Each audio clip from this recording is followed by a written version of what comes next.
دوستو، اللہ جل شانہ نے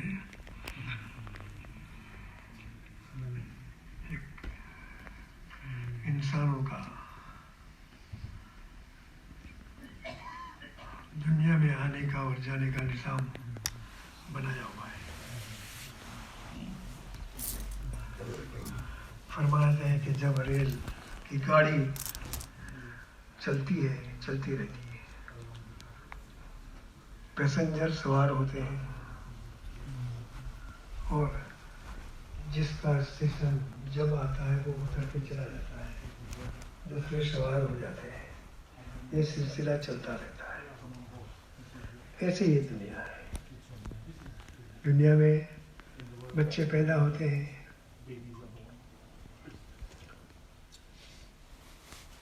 دنیا میں آتے ہیں اور اسی طریقے جانے والے اللہ کی رحمت کو پہنچتے رہتے ہیں، دنیا سے انتقال کرتے رہتے ہیں اپنے وقت پر۔ جیسے ایک ریل کی گاڑی ہے، یہ ایک چین ہے، سلسلہ چلتا رہتا ہے۔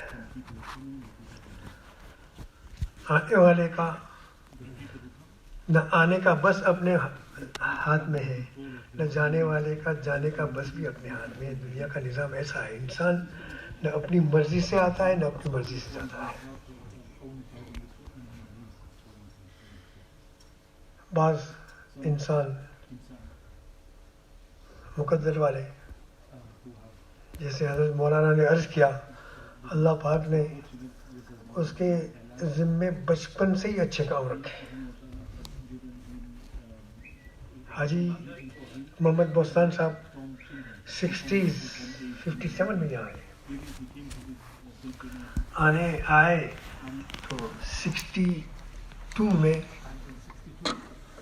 اللہ کے راستے میں نکل گئے، 4 مہینے کے لیے، کم عمر میں، بچپن میں ہی چلے گئے، اور اس فکر سے اللہ پاک نے ان کو چلائے رکھا۔ میں سب سے پہلے 66 میں لگا ہوں، باٹلی کے اجتماع سے۔ تو حضرت حاجی صاحب کا تعارف 66 سے، اور مسلسل پھر جیسے بتایا کہ مشورے میں اور آنے جانے کا 3 دن، یہ سول گرو، یہ سارا اللہ کے فضل و کرم سے چلتا رہا۔ اور حاجی صاحب آپ کو پتہ ہے، جو کسی سفر کے لیے نہ انکار کرتے تھے، چلتے تھے۔ اللہ انا للہ و انا الیہ راجعون، اللہ ان کی مغفرت فرمائے۔ یہ میرے ساتھ جو تعلق تھا سبھی جانتے ہیں، لڑائیاں بھی، آپس کا جوڑ بھی، پیار محبت بھی، مگر 1 سیکنڈ کے لیے علیحدگی نہیں۔ ہمارے شورا میں ایک خوبی تھی، یہ سارے شورا والے تھے نا، جب سے بنے ہیں اتنی پیار محبت تھی واللہ ایک دوسرے کے ساتھ، سب ساتھ میں، کسی کو پتہ ہی نہیں چلتا تھا کہ کوئی مسئلہ بھی ہے۔ مشوروں میں یعنی کہ جو چیک کرنے کی چیز ہے اس میں اونچ نیچ، مگر وہاں مشورہ ختم، وہ چیز ختم۔ الحمدللہ حضرت حافظ صاحب کی صفت سب کو لے کے چلنا، اللہ میں چلائے رکھے۔ یہ اتوار اور پیر کی رات کو میں یہاں سے دیر سے گیا گھر پہ، صبح جلدی بھی آنا تھا۔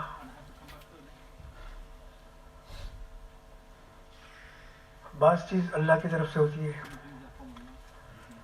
صبح 4 بجے کے پہلے مجھے خواب آیا کہ مرکز سے فون آیا کہ حاجی صاحب کا انتقال ہو گیا۔ 2 دن پہلے مجھے خواب آیا، آنکھ کھل گئی، توبہ اللہ لگ گئے کرنے کے بعد جلدی آنا تھا، سونے کی کوشش کے لیے 1 منٹ بھی نیند نہیں آئی مجھے۔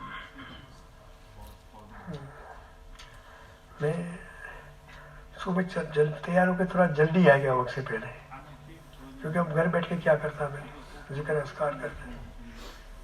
یہاں پہنچا کمرے میں، حاجی صاحب چیئر پہ بیٹھے ہوئے تھے جلدی سے، اور میں نے سلام کیا، پھر کچھ تھوڑا سا ناشتہ میں لایا تھا، حاجی صاحب نے ناشتہ نہیں کیا، باقی ساتھیوں نے کیا، مجھے تعجب ہوا حاجی صاحب ناشتہ نہیں کر رہے۔ پھر تھوڑی دیر کے بعد ہی حاجی صاحب کی طبیعت بگڑنی شروع ہوئی۔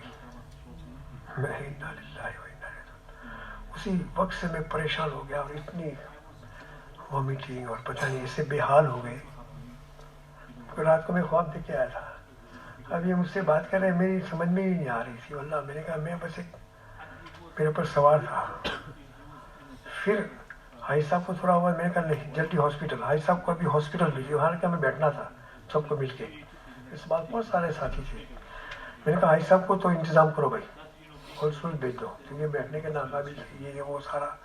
कल सुबह यानी कि ये पीर की सुबह की बात है, तो तकरीबन 10 बजे मुस्ताक साहब 10 बजे हमने भेजे ना साहब, 9:15 बजे हमने आसिफ भाई के साथ वो गर्श आया था, गर्श के मैं भी चलता हूँ, तो वो ले गए हॉस्पिटल को दाखिल करा दिए। मौलाना अब्दुल मालिक साहब, मुफ्ती सलीम साहब और मौलाना हयात खान साहब के मुझे कहा कि भाई हम लोग इयादत के लिए जाए। मैं कहा चले जाए, कल की बात है, पीर की। जाके बैठ के माशाल्लाह ये बैठे रहे, शाम तक देर तक बैठे रहे। फिर आज सुबह मशवरे मैंने कहा कि यार मैं हाई साहब के साथ में कुछ हालात पेश करना चाहता हूँ जो कल का था। तो मैंने कहा मैं, और फिर मैंने तय किया था, आप लोग बाहर थे, हमने चारों आदमी का तय कर दिया कि हम चलते हैं। मेरे घर से 3 बजे के निकलने का वक्त था। ये लोग वक्त पे पहुंच गए। मैं जब घर पहुंचा तो उनके बेटों का फ़ोन आया कि भाई आप हम आ रहे हैं, आप भी आ जाइए। मैंने कहा हम आ ही रहे हैं।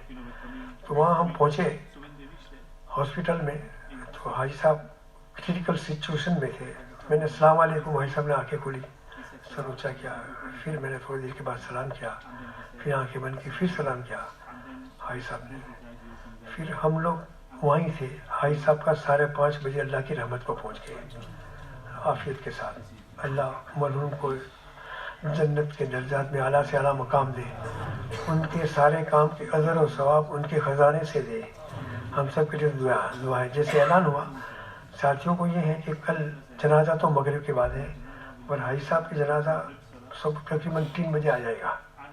हमारे ज़िम्मे है, पूरे इंग्लैंड से लोग आएंगे, योगशाह वालों के ज़िम्मे है कि उनकी खिदमत वगैरह करना सारा इंशाल्लाह, और सारी लवाज़मात को पूरा करना, मरकज़ के आला इस्तिक़बाल सारा इंशाल्लाह करेंगे ना। अपने बस्ती से लोगों को भी ले आइए, मस्जिदों में ऐलान करें, मगरिब के फ़ौरन के बाद जनाजा होगा इंशाल्लाह मरकज़ पे, ठीक है। ऐलान भी करना है, साथियों को भी लेना है, खुद भी आना है। अल्लाह सबको जज़ाए खैर दे। मिल के काम करेंगे, अल्लाह हम सब के लिए आसान कर देंगे इंशाल्लाह। मुसाक साहब मुश्किल चलाइए। आप ये आप बना लीजिए, आप बना लीजिए, जो तरतीब बना लीजिए। ज़रूरी है भाई, हमारे हाजी साहब एक जिम्मेदार थे। मैं एक बात कहता हूँ आपको, खुदा की कसम, ऐसा आदमी कि हर आदमी के काम के लिए चलने के लिए तैयार। हजरत हाफिज साहब की इतनी अजमत थी उनके दिल में, खुदा की कसम, क्योंकि मैं तो साथ रहता था ना। उनके हजरत हाफिज साहब के फजाइल कि अगर बुजुर्गों की जो सिफात हमने हाजी साहब में जो देखी, कई जगह बयान करते थे, मुल्कों की मजलिसों में बयान करते थे। हाजी साहब, हजरत हाफिज साहब की अजीब सिफात थी बुजुर्ग की लाइन से, कि सबको लेके चलना, ये वो प्यार मोहब्बत हर कौम का, ये अपनी नफ्स मशवरा। हजरत हाफिज साहब की तबीयत ये थी कि मशवरे में अगर तय चीज़ हो गई, शूरा वाले चले गए हाफिज साहब के पास कि हजरत ये कुछ ऐसा, हाफिज साहब कभी ये नहीं जिद नहीं करेंगे कि भाई मैंने तय किया, क्यों नहीं, हाफिज भाई मशवरा कर लो, पूरी ज़िंदगी रहे। अल्हम्दुलिल्लाह हाजी साहब बड़े सिफात हाफिज साहब के बयान करते हैं माशाल्लाह। अल्लाह हम सबको भी सिफात से नवाजे इंशाल्लाह। मुसाक साहब कुछ तरतीब बनाएंगे आने जाने की, इंशाल्लाह हमें साथ देना चाहिए, ठीक है ना। इंशाल्लाह थोड़ी कुर्बानी करनी पड़ती है।